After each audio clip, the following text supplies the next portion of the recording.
Tous les amis, j'espère que vous allez bien, j'espère que vous vous portez bien, j'espère que ça va bien chez vous. Alors, en vérité, j'ai envie de partager un peu ce que je pense un peu de la situation au Gabon, ce qui s'est passé récemment dans notre cher pays, le Gabon. Je vais vous donner un peu mon point de vue sur la question en fait. Alors, il faut clairement d'abord remarquer une chose, c'est que ce qui se passe au Gabon actuellement, c'est juste extraordinaire. Jamais dans notre pays, on avait été confronté à cela, en fait.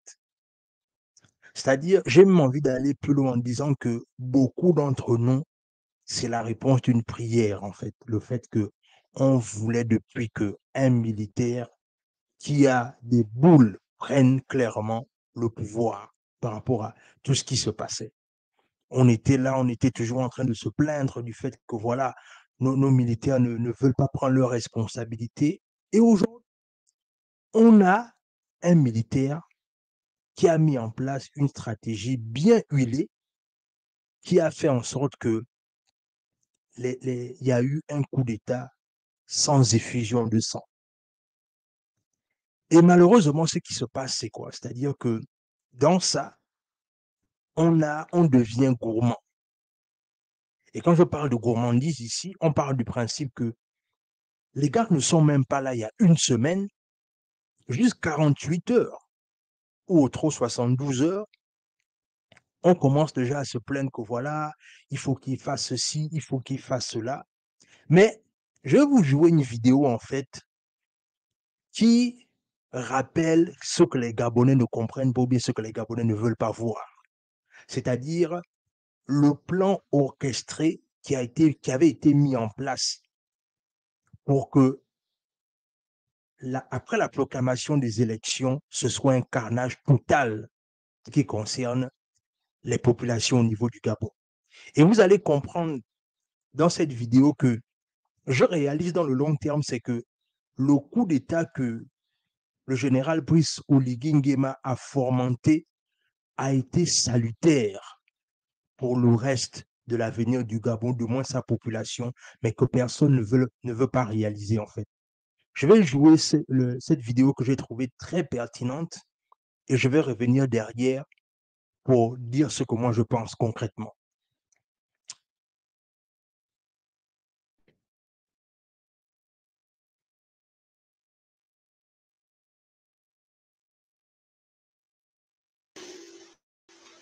Proclamé. Voici donc, selon nos informations, le plan qui aurait été ourdi par le régime déchu d'Ali Bongo. Proclamer les résultats de la présidentielle très tôt le matin, c'est-à-dire autour de 3h, 4h du 30 août 2023, des résultats qui annonceraient Ali Bongo, président réélu avec plus de 64% des suffrages, tandis que Albert Ondossa, déclaré perdant avec un peu plus de 29% des suffrages. Dans la foulée de cette annonce, une série d'arrestations et peut-être même d'éliminations physiques d'opposants, de leaders de la société civile et autres activistes des réseaux sociaux.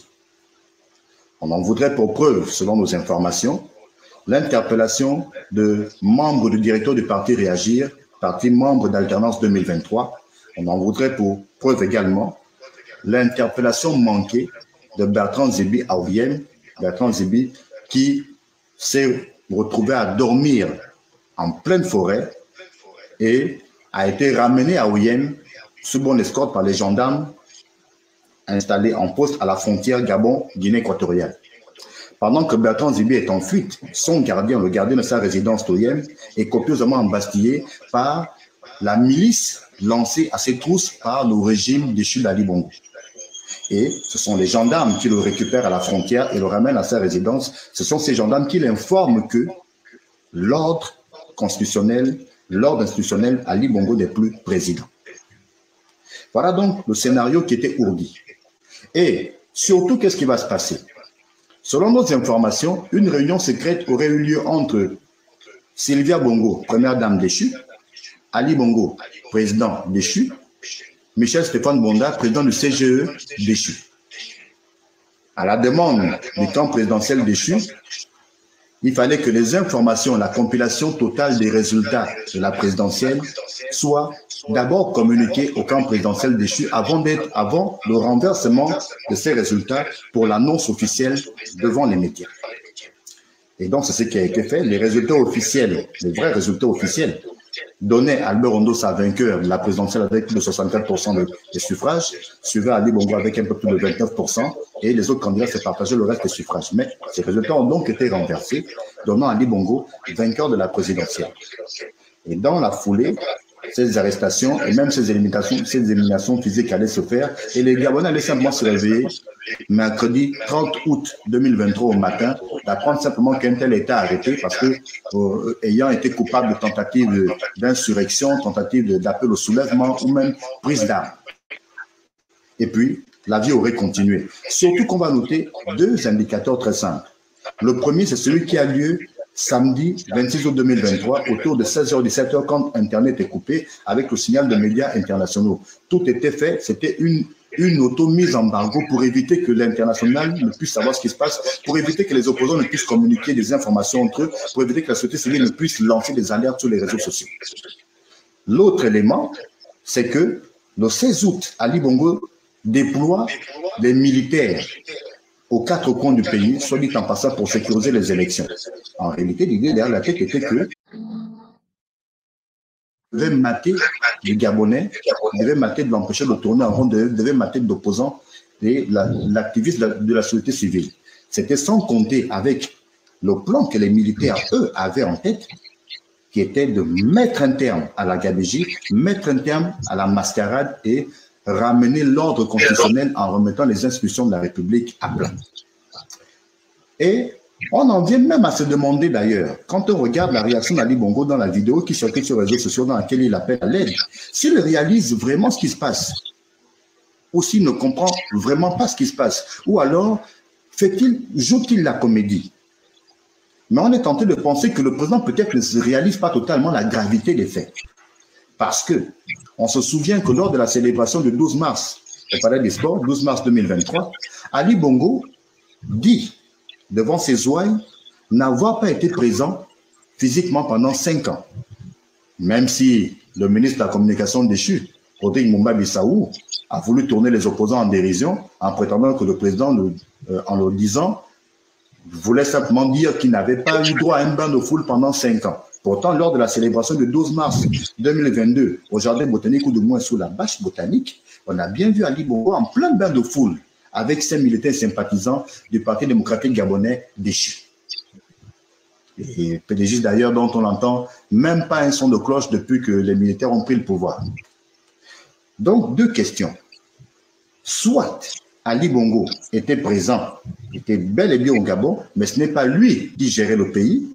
Dans ce cas, c'est quelqu'un d'autre. Et donc, on ramène la thèse du sosie. Soit alors, Ali Bongo était présent, mais les choses se faisaient dans son dos. C'est-à-dire que soit il n'était pas présent, et c'est quelqu'un d'autre qui dirigeait le pays, peut-être un sosie, comme le disent beaucoup depuis des mois, depuis des années. Soit alors, Ali Bongo était présent, mais on prenait des décisions sous son dos jusqu'à falsifier sa signature. D'ailleurs, l'un des chefs d'accusation contre Noureddine Bongo Valentin, Jesse Elekwa, Sira Ngouranjame, Yann Goulé et Touti Kanti portent notamment sur la falsification de la signature du président et des malversations financières en bande organisée à l'échelle internationale.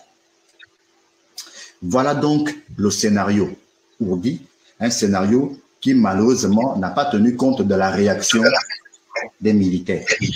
Et donc, la série d'interpellations continue.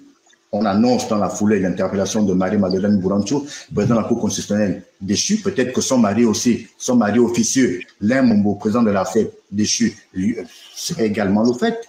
On annonce l'interpellation du président de l'Assemblée nationale déchu, Faustin Boukoubi. On annonce l'interpellation de la vice-présidente de la République déchue, Rose Christiane Osuka Raponda, et bien d'autres nervis du régime déchu. Dans tous les cas, le grand ménage commencé par les militaires est en cours. On attend, on écoute et on avance.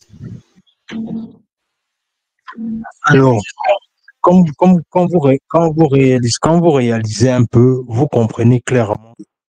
En vérité, l'acte des militaires a été, pour moi, dans mon entendement, ça a été un acte de bravoure. Parce que quand j'écoute un peu l'analyse de ce compatriote-là, je réalise en fait que le plan machiavélique qui était prévu par Ali Bongo et son équipe, c'était de clairement créer un bain de sang comme en 2016. Et aujourd'hui, ce qui me fait beaucoup de la peine, c'est de réaliser que dans la toile, on a beaucoup de frères activistes qui sont en train de réclamer le fait que voilà, il faut que le général Oligui Nguema remette le pouvoir à, à Ondosa et tout ce qui va avec. Oui, il n'y a pas de problème. Mais en vérité, l'heure est d'abord à la stabilisation du pays. Il faut d'abord stabiliser le pays et il faut stabiliser les institutions.